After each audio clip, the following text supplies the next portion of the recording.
Day 152, verifying identities. This is our proof work.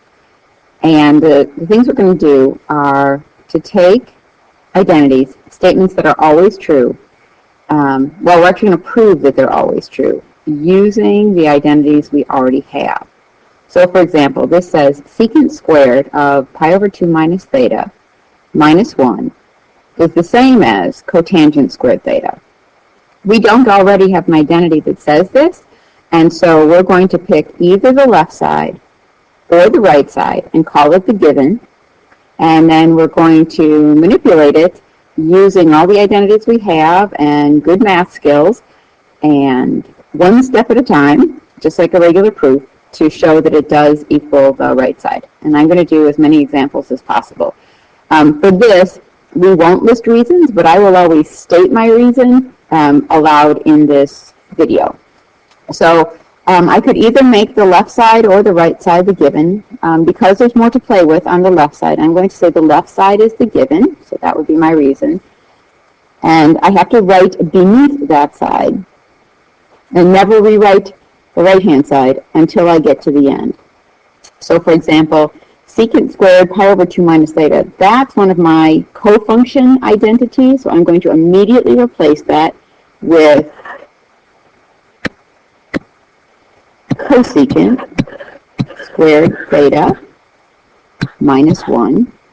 And I will write the equal sign, but I will not write what is on the right-hand side. So but my reason for going from this step to this step was co-function identity.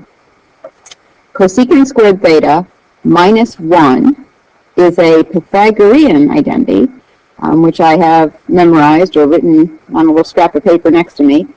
Cosecant squared theta minus 1 actually is cotangent squared theta. So in 2 steps, I have completed my proof, and now I will write the right-hand side because I have shown through co-function identity and then a Pythagorean identity that the left side equals the right side.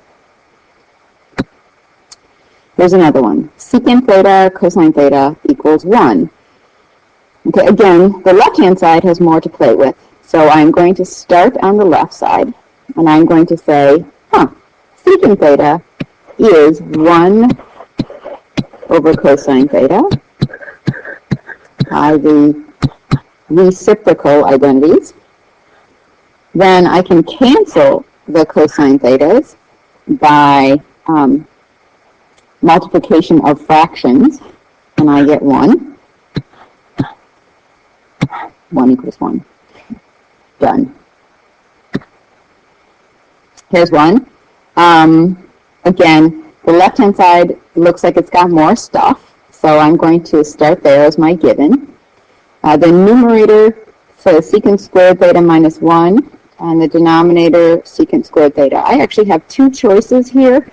I could start with a Pythagorean identity and replace secant squared theta minus 1 with tangent squared theta. And maybe that would be your first instinct. So let me do that.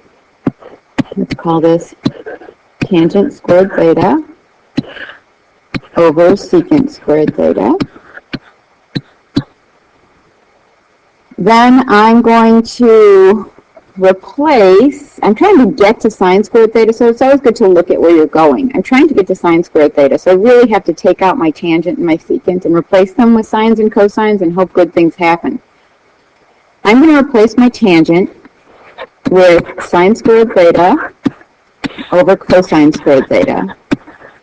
Now you may want to simultaneously replace secant squared theta with 1 over cosine squared theta. However, that's 2 different reasons, so it's going to have to be 2 different steps. My numerator reason is quotient identity.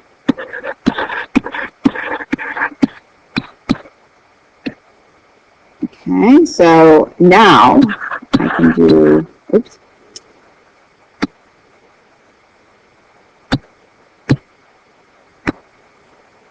now I can do sine squared theta over cosine squared theta over 1 over cosine squared theta.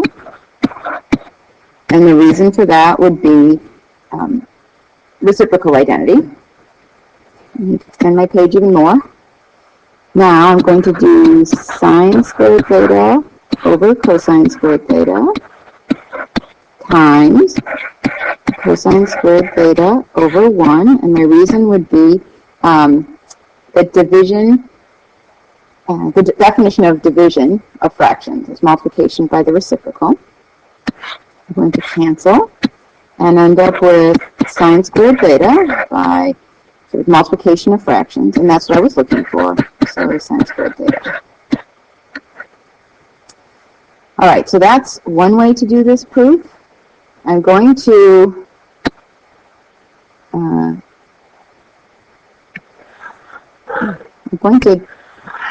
delete this and prove it a different way. Okay. My other way is to use the fact that addition and subtraction, you have to have a common denominator. So I'm going to break this over the common denominator. So my numerator is a binomial, and my denominator is a monomial. So I could rewrite this as secant squared theta over secant squared theta minus 1 over secant squared theta. And that would be the definition of subtraction of fractions. Secant squared theta over secant squared theta is 1.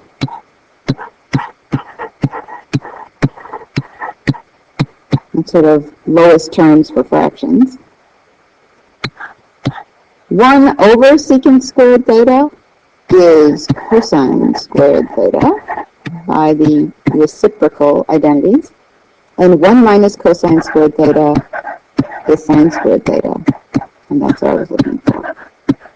So I could be done this way. Now this I liked better.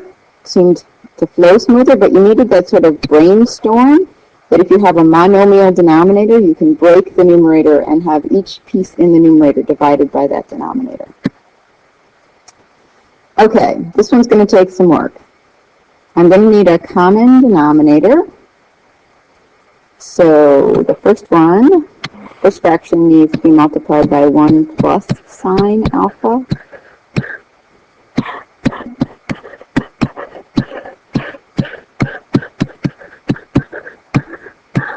The second fraction needs to be multiplied by 1 minus sine alpha.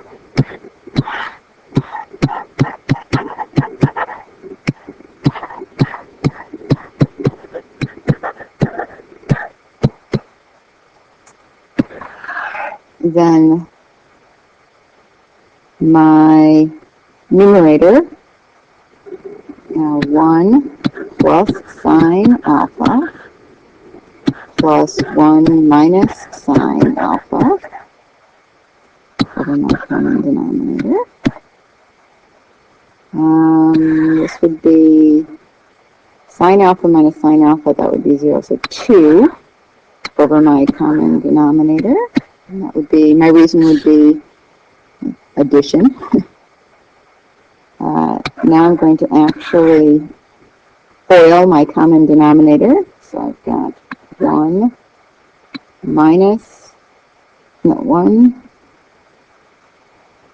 plus sine alpha minus sine alpha minus sine squared alpha, and the reason would be FOIL. So again, math reasons. Lots of math reasons in this. 2 over 1 minus sine squared alpha. Getting closer. That would be just addition. 2 over cosine squared alpha. That would be Pythagorean identities. And I'm looking for 2 secant squared alpha, which that's what 1 over cosine is. So 2 over cosine squared alpha would be 2 secant squared alpha. So I'm done.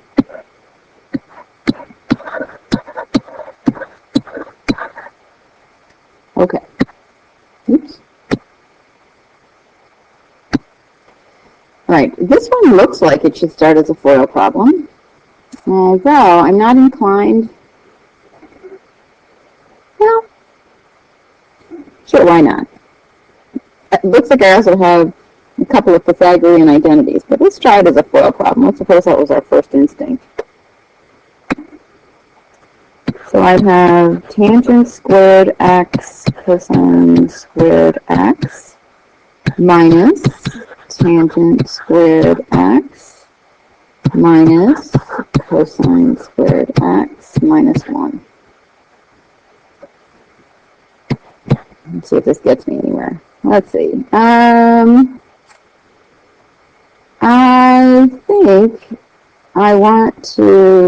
I think I can simplify this. So I'm going to call this sine squared x over cosine squared x times cosine squared x minus tangent squared x minus cosine squared x minus 1.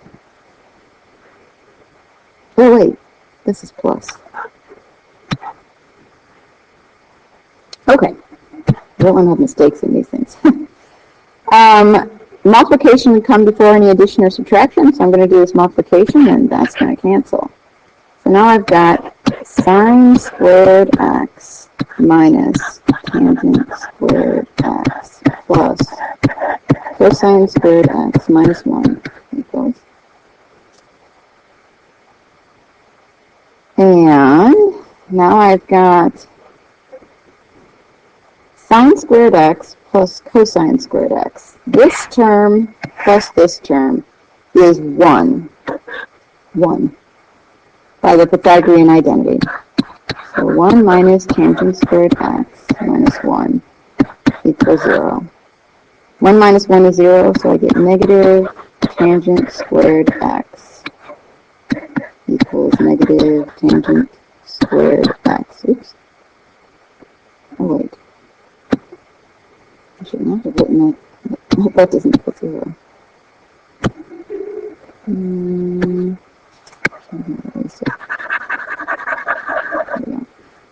Okay. Alrighty, so that's that one. Actually, I think I'm kind of at the end of my time, so I'm going to save this one.